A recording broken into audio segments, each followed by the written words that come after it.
As a Man Thinketh by James Allen. This chapter is talking about thoughts and character.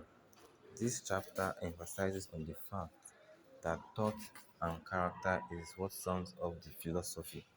As a man thinketh, a man is what he thinks and his character, which literally sums up his complete thoughts.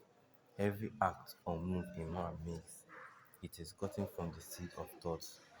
Those acts made by man due to his thoughts and thinking, joy and sufferings could be his fruit, which means that man is made by himself in the collection of ideas and thoughts, which stirs up the weapon by which he destroys himself. Also, he fashions the tools which he builds for himself in mansion of joy, peace, and strength. The only way for a man to become great or substantial is by self-discovery, self-application, self-analysis, and experience. For a man to be successful in his act of work, he must go through a lot of thinking, and the character he displays is the action he made to achieve that success. Chapter 2 is talking about effects of thoughts on circumstances. It explains that every man is where he is by the law of his being. Also, at every stage of a man's life, he must learn so that he can grow. Because as a man, as a human being, we are progressive and evolving. The thought of a man relating to his progress in life could be positive or negative at some point, but if it tends towards the negative part, man will always find a remedy in the problem, which is his character, which shows that it is a sign of progress. Because if the solution cannot be solved, you can't move forward. The soul attracts what it secretly harbors.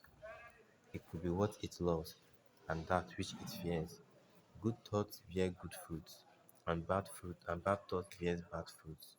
Circumstance does not make the man, it reveals him to himself. Wishes and prayers are gratified when they harmonize with his thoughts and actions.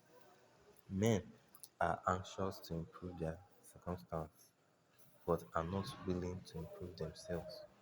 Any man who does not shrink from self crucifixion can never fail to accomplish things. Good thoughts and actions can never produce bad results, while bad thoughts and actions can never produce good results. The next chapter is effect of thoughts on health and the body. It emphasizes on the fact that the body is a servant of the mind, meaning it obeys it obeys the command and operations of the mind, whether they are deliberately chosen or automatically expressed. Disease and health are rooted in thoughts. Anxiety has a way of demoralizing the whole body, which can pave way for disease to creep in. Also, strong, pure, and happy thoughts build up the body in grace. Thoughts could be applicable to action, life, and manifestation. A man's disposition of mind has a way of affecting his health if not well managed. This chapter is talking about thought and purpose. It explains that thought is linked with purpose. If both are not linked, there can't be an intelligent accomplishment. Those who don't have a purpose in their life falls an easy prey to petty worries, fear, troubles, and self-pitying, which is an indication of weakness. Every legitimate purpose conceived in the heart should be set out to be accomplished, and in the process of achieving it, he or she should be focused because it is the royal road to self-control and true concentration. Even if he or she fails again and again, keep striving because the strength of character gained will be the measure of his true success. Secondly, when venturing a path, doubt and fear should be rigorously excluded. These are elements which break up the straight line of effort. Strong thoughts cease when doubt and fears creeps in. The next chapter is talking about the thought factor in achievement. It explains that all that man achieves and all that he fails to achieve is the result of his own thoughts. A man's weakness and strength, purity and impurity, are brought about by himself and not by another, and also can be altered by himself.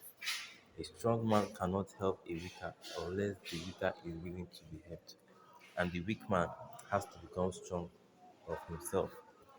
A man who is compassionate embraces both oppressor and oppressed. A man can only rise, conquer, and achieve by lifting up his thoughts. Also, a man remains weak and abject and miserable by refusing to lift up his thoughts. There can be no progress, no achievement without sacrifice. The next topic, which is the next chapter, is visions and ideals. Vision is like a projection someone makes in his or her mind, which can come to reality, while ideal is a prophecy of what someone will unveil. Most times, a man needs to create vision or visualize things he or she wants in their mind because such vision has a way of pushing you to strive harder, even though it's going to be tough. You keep pushing, and lucky enough, such visions can come to reality. Secondly, men who are successful and have accomplished things are experienced. Farmer, men who are successful and have accomplished things also experience famine and wilderness before reaching where they are currently. But due to the extravagant lifestyle, strangers and people will be engulfed with what they are seeing because of the affluence. In human affairs, there are efforts and there are results, whereby the strength of the effort is the measure of the results.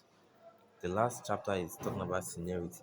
It explains that calmness of the mind is one of the features of wisdom.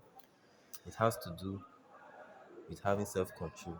A man becomes calm when his thought is evolved and not and, and able to get the right understanding. The more a man is calm, the greater is his success. A man whose thoughts are controlled and purified is a wise man. Self-control is strength, calmness of power.